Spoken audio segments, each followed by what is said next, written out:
I recall very well how that board and the National Housing Trust Board, in which Senator Gale and I sat, paid special attention to the reporting requirements and contracts to the Contractor General and all the other compliance regimes which would be there.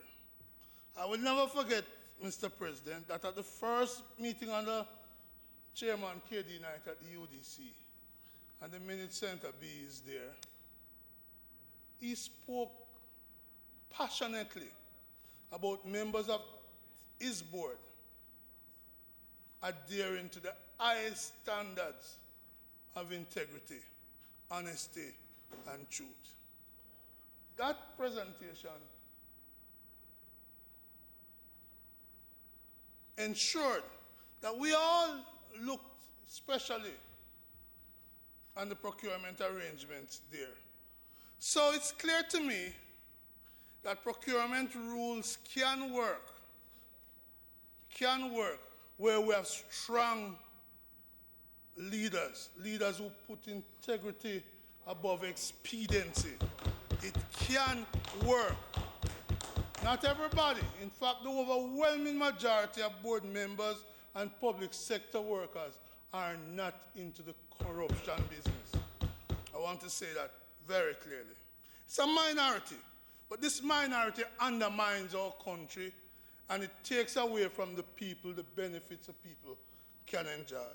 So having sat on boards, I know that we can operate in a way that is not corrupt, that adhere to the regulations, and that board leadership can insist that management follows what is required and do what is right.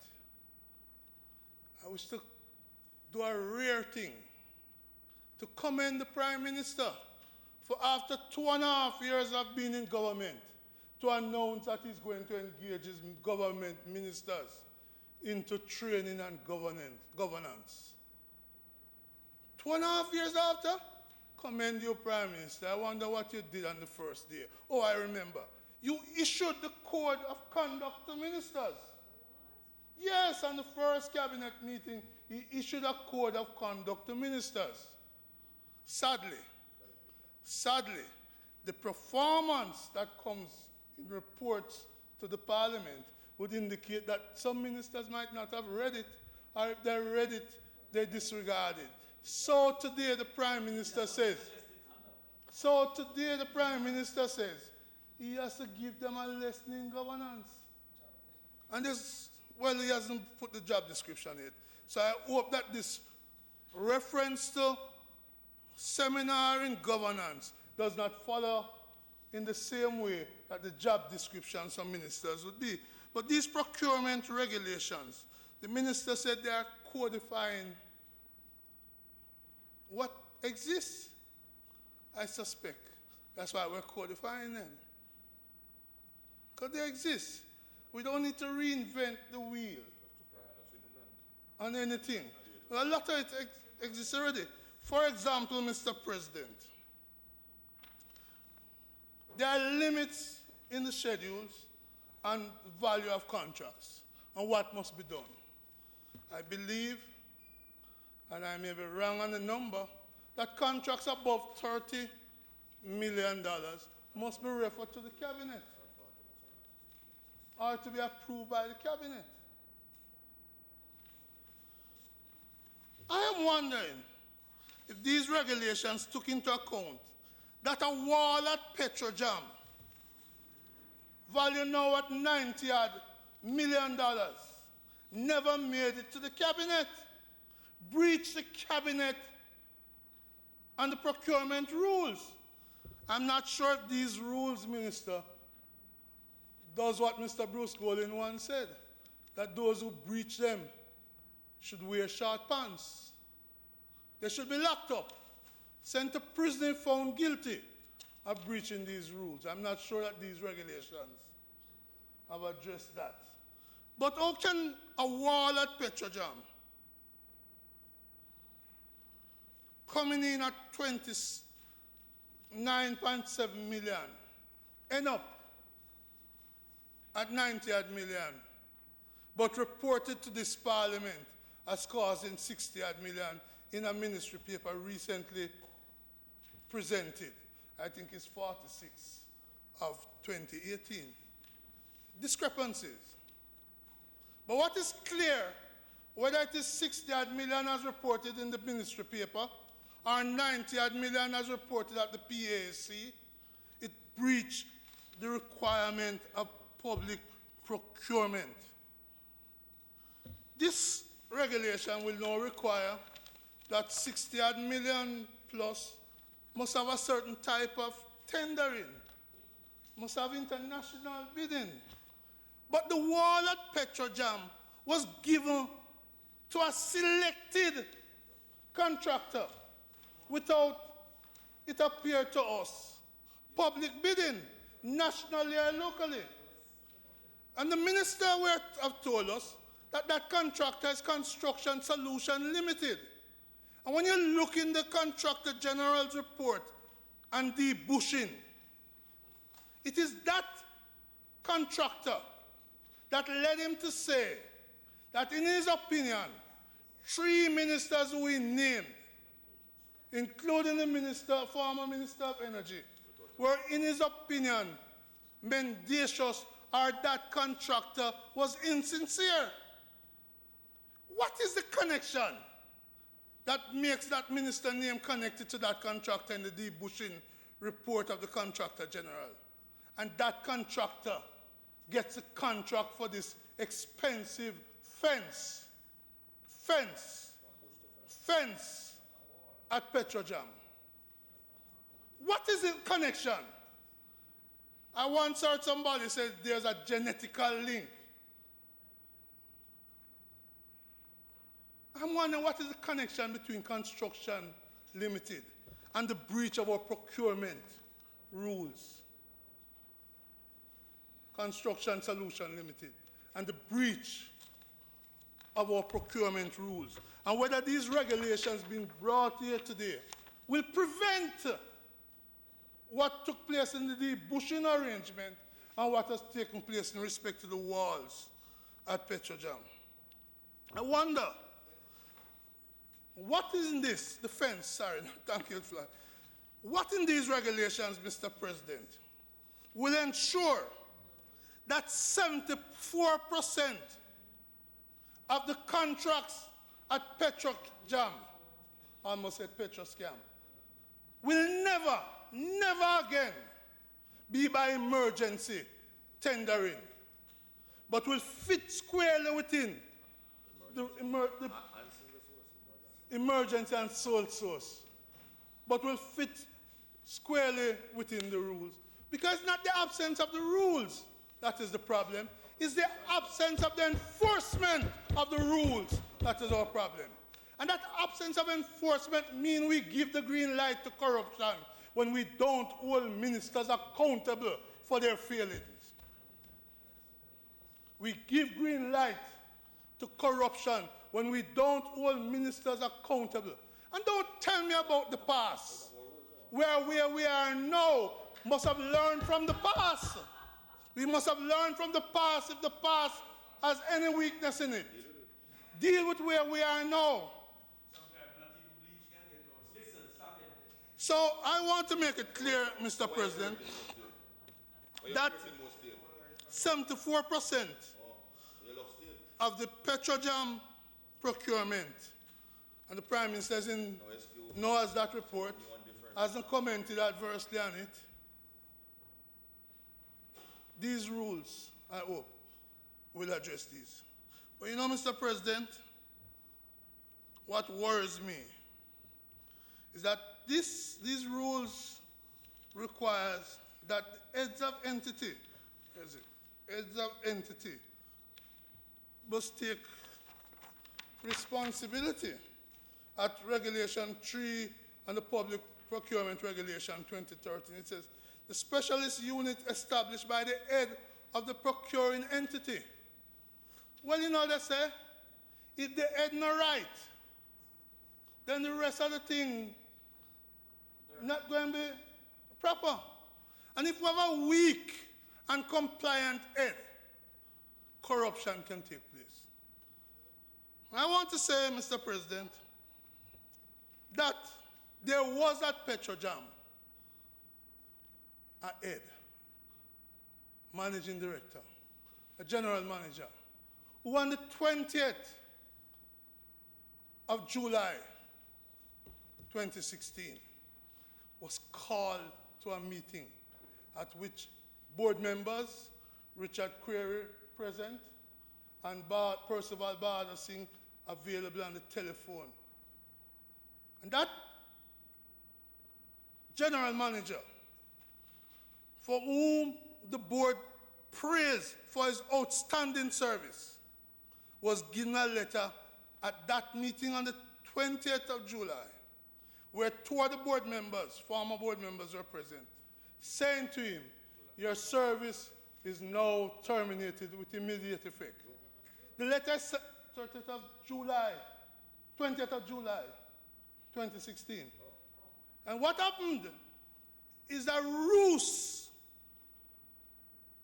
He was told that in his contract, he could be terminated if the person who was seconded from Petrojam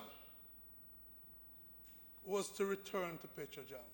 The person seconded was the head of PCJ, who has not left PCJ since 20. No, it's not. Sure. And it's not there because the person who will honor this evening, one of them, went to court and got it out of the IDT. So I know that. Because, yes, I was to represent him at the IDT. Very successful there, you know, right? So, Mr. President, what has happened is that the person from PCJ never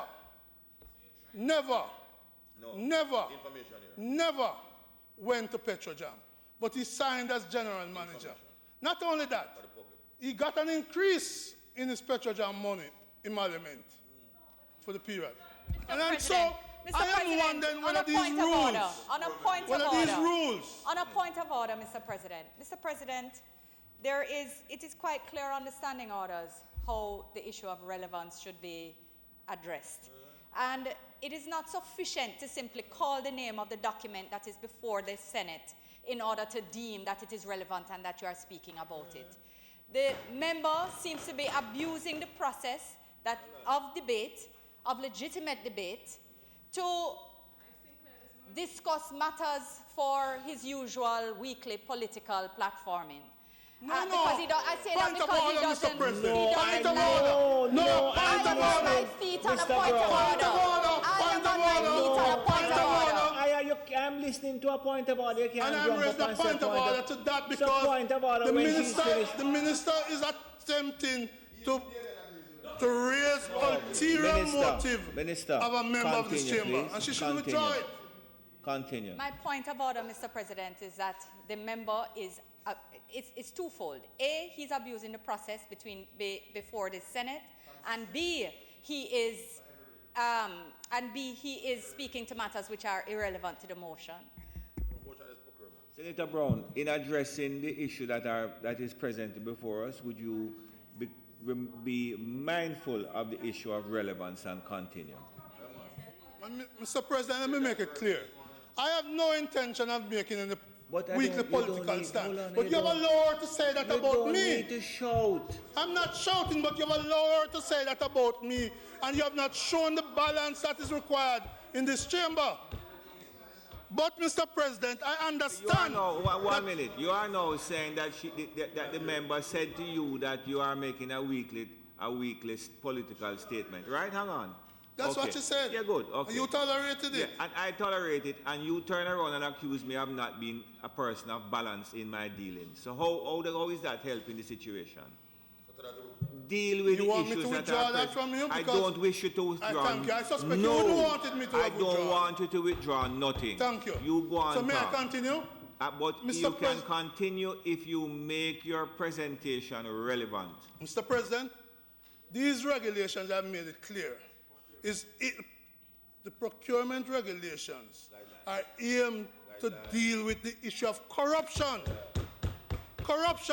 And what I'm trying to point out hoping that these regulations will cauterize, is how we open the floodgate to corruption in Petrojam by firing a man who stood up against corruption. That's where I'm going. And they knew it. They knew it. Because when they removed that man, and they took out an advertisement. Mr. President, no, they I really removed have that to, man I have unjustly. got to object. Senator Brown, 1 minute. Yes? I don't know, clearly, I don't even understand the allegations that he's making before this. And again, I say that he is abusing the debate process of the Senate. And it is inappropriate. Procurement is there are 2 procurement regulations before us. So yes, matters of procurement are relevant directly. You are speaking about matters which are entirely unrelated and entirely peripheral. As a matter of fact, no, Mr. President, he cannot be allowed to continue in this manner. And should he continue in this manner, then I hope that you will take action, Mr. President. He needs to stick to the matter. He has gone way beyond procurement and is making allegations that he should make outside of this House, should he feel they're substantial. Nonsense. Senator Brown. Yes, sir. You know that what I'm asking you to do, right? What I'm asking you to do is to deal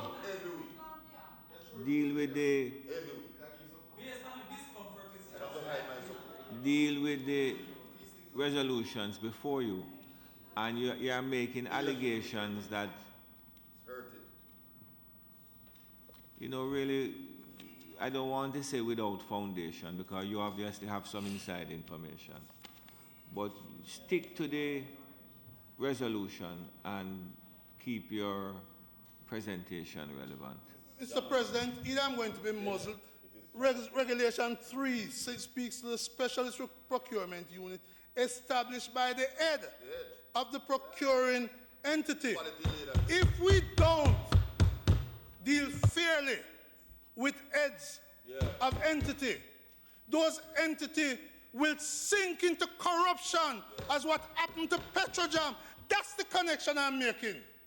Would you not show? That's the connection I'm making. Not show? Just continue the presentation without the history. I thank you for allowing me to continue along the line I'm going, sir. No, I never say continue along the line. I say continue so along. My presentation? Continue along a relevant line and do not shout because I'm having a headache.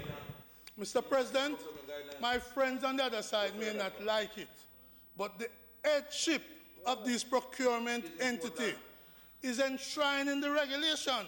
And if we don't get proper heads, if we remove heads who are firm against corruption and put in cronies and complicit people, then these things are not going to work.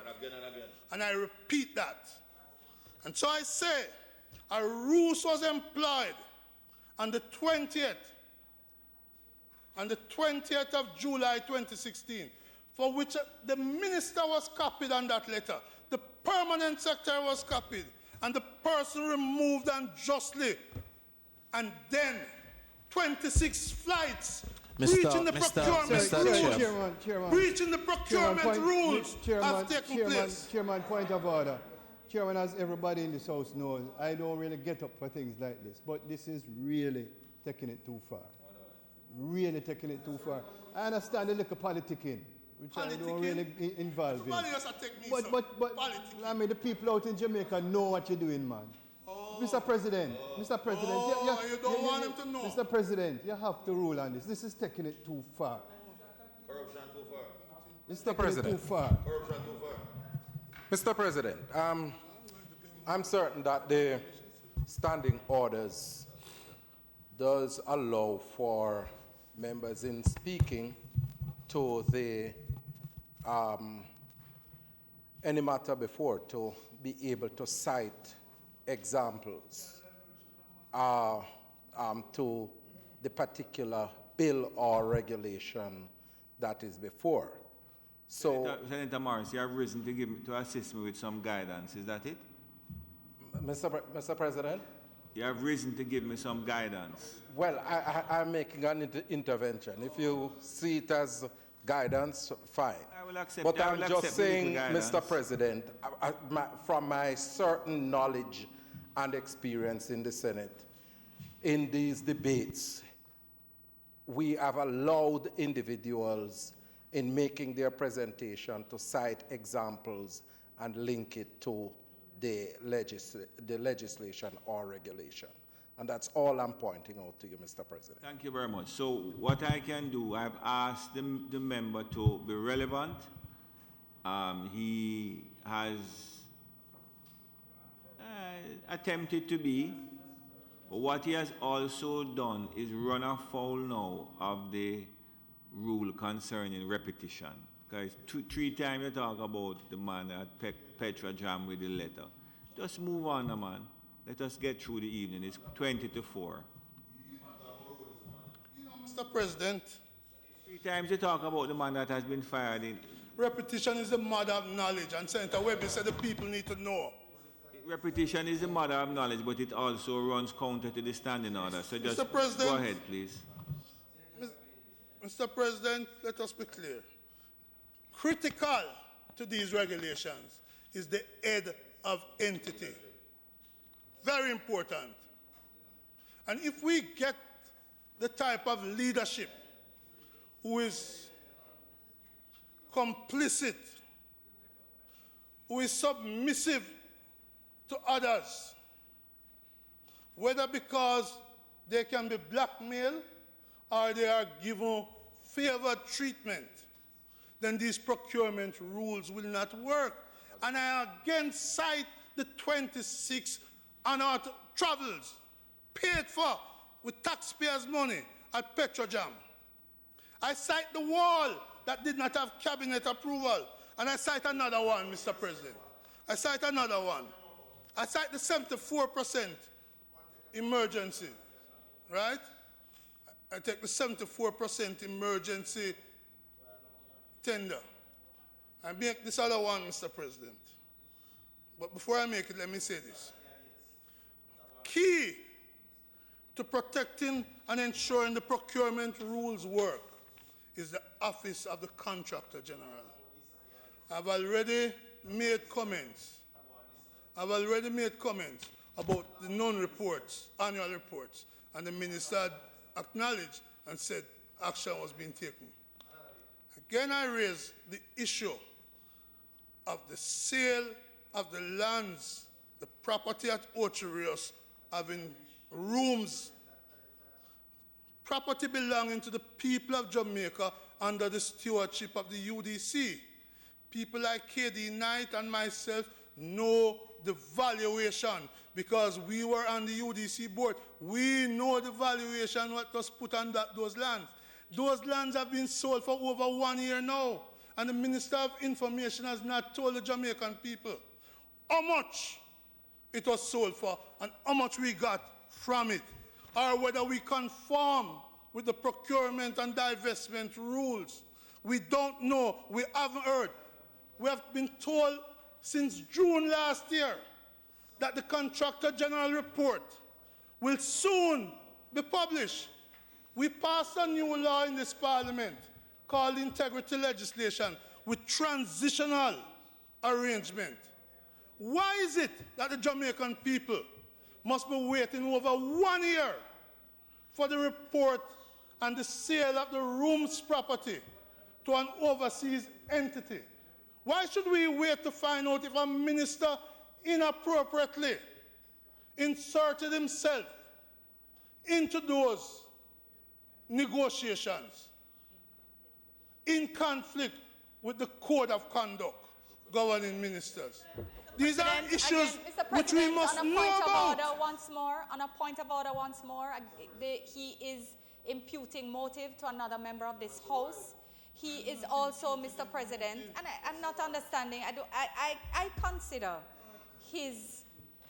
the decibel at which he is speaking to be disorderly in this area. I don't know if we should accept it as a new normal. I don't think that is appropriate. But, so you want to control him, Mr. President, if it is, I think that the member is persisting in tedious, repetitious, and irrelevant arguments which are not to be permitted within this House, within this chamber, Mr. President. And I'm bringing it to your attention as Standing Order 43 allows you to take action where same response.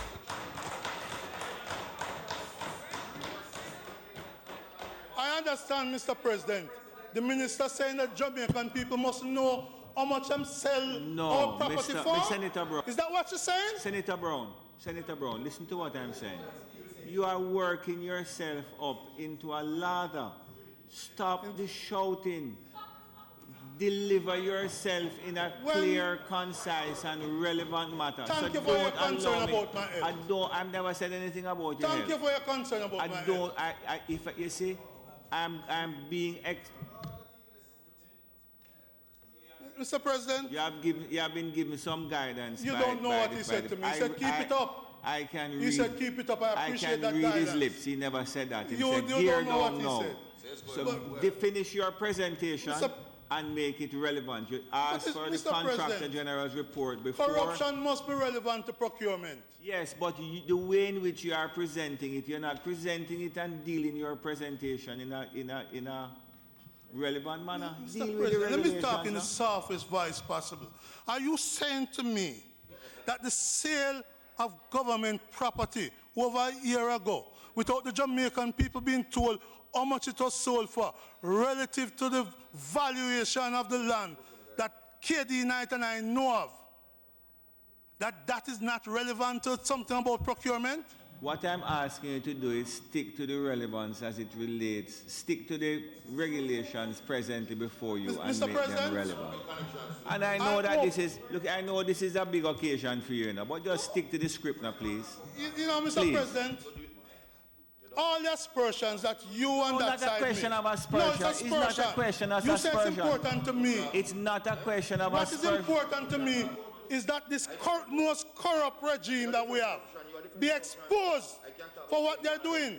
That's what's important to me. It's also important to the people out there. And what is important to me is that you stick to the debate presently before us, right? And deal with the issues of it. My question is, the OCG role in supervising these procurement regulations is being undermined by the failure of the OCG to present to this Parliament its report on the UDC sale of lands in Ocherius. Thank you. So having said that, Senator Webby, the new law for me is Senator your Brown. Willingness to accept this level of corruption. Senator That's Brown. the new law. You see this and again? it's you and that new law. Senator Brown. Senator Brown. It's not about shouting. You have not stood up as a private sector leader and said to your government, this corruption is enough. Senator Brown. Yeah. Calm down, please. Mr. President, I'm calm. Mr. President, I find that the Speaker has just breached the rules in abuse to the Senator Webby. It is. It is. It is abuse. The comments that were just made. So what is always important to me is that what is always important to me is that whatever is debated here and the conduct of the members is observed by the country as a whole. Senator, you want to withdraw your statement concerning Senator Webby? Which comment? To Senator Webby? Yes. I'll be gladly willing to do it if Senator Webby withdraws the comment he made that I have sung to a new law. No problem. So you're not withdrawing it. Let's go. Come on, let's move on. Thank you. I believe in, like our heroes, in facing any punishment once I stand up for what is right. So, Mr. President. Senator Brown, what you're really doing, you're drawing me out, And Mr. let President, me assure you of one thing. If you wish to be drawn out, I am just saying to you. So be it. You don't need to shout and become and involve yourself in histrionics. Just finish the presentation, please. That's what I want to do, but you just invited me to do something that you are not willing to invite Senator Webby to do. Start. Good, thank You dealt with Senator Webby in a particular way. I asked you if you would prepare to withdraw. You said no. So move on, man. Just deal with the relevance. And Donald Trump puts a reciprocity. Is that right? Mr. President, the opposition stands with the procurement rules. The opposition is concerned, however, that a lot of looseness, the failure of the government ministers to understand the governance rules, which now require the Prime Minister 2.5 years in government, to say to them, come learn, come to school and learn the government's rules. I suppose they would say to you, better late than never, and create another obstacle. You are intervening in the debate unnecessarily, Mr. President. You are intervening in the debate just be relevant and let's move on. You see, I know it hurts you, the extent of corruption in this government. It hurts me too. It robs the people of resources. And Mr. President, if it makes you on the other side well, I have made the points I want to make. I will only cap it by saying this is the most corrupt government in the history of our country. Mr. President, May it please you. No doubt the people will make a judgment on that in short order or whenever. Madam Minister. Thank you, Mr. President. Presuming that there will be no further intervention on this matter. Mr. President, I just want to make the point in closing. In response to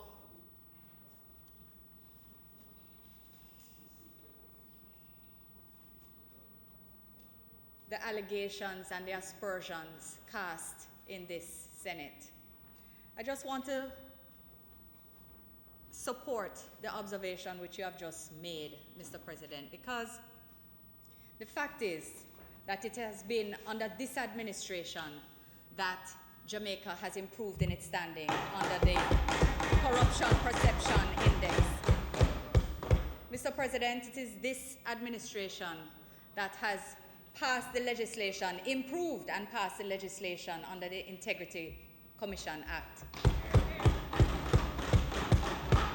It is this administration which has passed the legislation creating the independent institution of MOCA, which had admittedly been started administratively under the previous administration. Mr. President,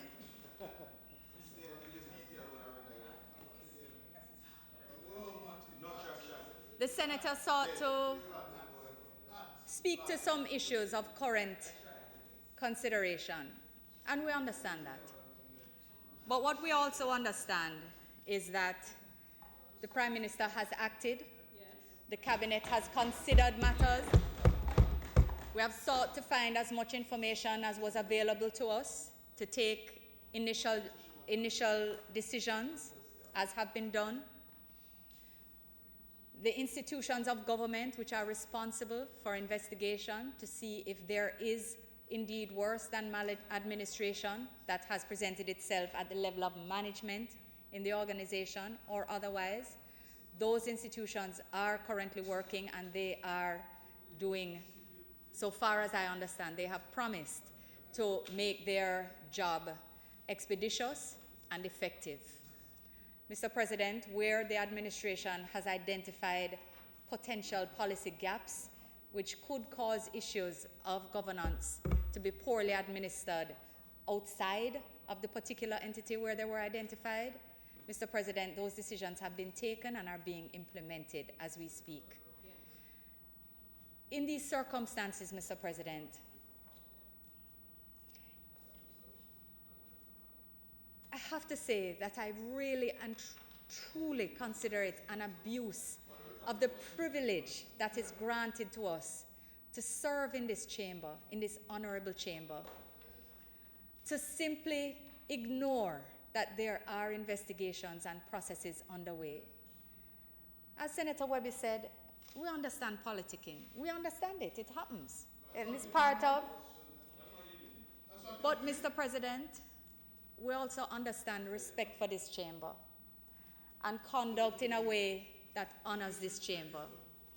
Mr. President, The regulations are before us for affirmation. I have not heard any objection to them. In fact, I have heard support. And with that, I close the motion, Mr. President, and ask for affirmation of the Public Procurement Regulations 2018 and the Public Procurement Reconsideration and Review Regulations 2018. I thank you. I ask the Senate for the affirmation of the Public Procurement Regulations Resolution 2018. Those in favor? Aye. Against? I ask the Senate for the affirmation Public Procurement Reconsideration and Review Regulations Resolution 2018. Those in favor? Aye. Against? Minister. Thank you, Mr. President. Mr. President, the matter before us now is a matter of which I gave notice on the 29th of June.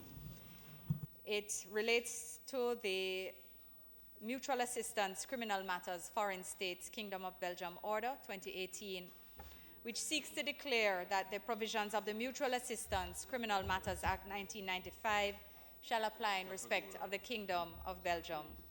The Act, Mr. President, as the name suggests, provides for the process where countries obtain government-to-government assistance in criminal investigations and prosecutions. Mutual assistance can also be used to identify and recover the proceeds of crime, and it's particularly important in preventing criminals from evading prosecution because evidence or proceeds are in different countries. Also important, Mr. President, is our relationship with Belgium and our cooperation, which is vital for both states. Mr. President, the order refers to two conventions that both Jamaica and Belgium are parties, to which both Jamaica and Belgium are parties, the UN Convention Against Corruption 2005 and the UN Convention Against Transnational Organized Crime 2000. The UNCAC, Mr. President, requires parties to the treaty to implement measures that focus on areas such as prevention, law enforcement, international cooperation, asset recovery, and technical assistance and information exchange. And the order before us today would implement Chapter 4 of the UNCAC, International Cooperation. Mr. President, by also being a party to the Palermo Convention and the Palermo Protocols, Jamaica has committed ourselves to taking a series of measures in relation to transnational organized crime, including the adoption and revision of frameworks related to extradition, mutual legal assistance, and law enforcement cooperation. By affirming the order by resolution today, we are not only safeguarding our relationship with Belgium, but we are also ensuring that our international obligations are satisfied. Mr. President, I'm inviting members of this Honourable Senate to support the affirmation of the Mutual Assistance Criminal Matters Foreign States Kingdom of Belgium Order 2018.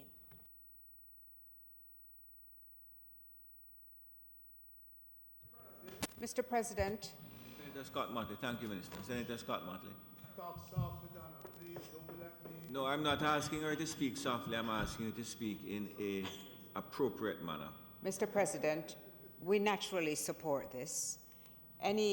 First of all, we expect that our country will accede to these international requests, especially because the focus is on transnational crime and unearthing any kind of level of corruption which cuts across all borders. So we on this side will not delay to debate the matter, but to say that we are in full accordance, if it pleases you. Thank you, Senator Scott Motley. The question is that the Mutual Assistance Criminal Matters Foreign States Kingdom of Belgium Order 2018 resolution be affirmed. Those in favor? Against? Minister? Thank you, Mr. President. Mr. President, it is not intended to do any further business today. Might I ask that Senate be adjourned for a date to be fixed? Senate be adjourned for a date to be fixed. Those in favor? Against? The Senate now stands adjourned. Thank you.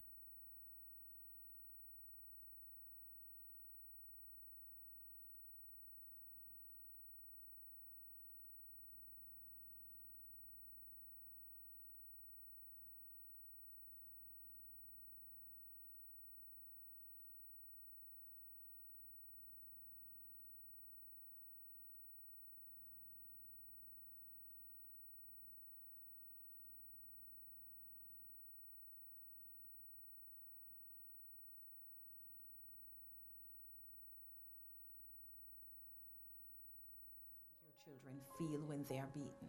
I feel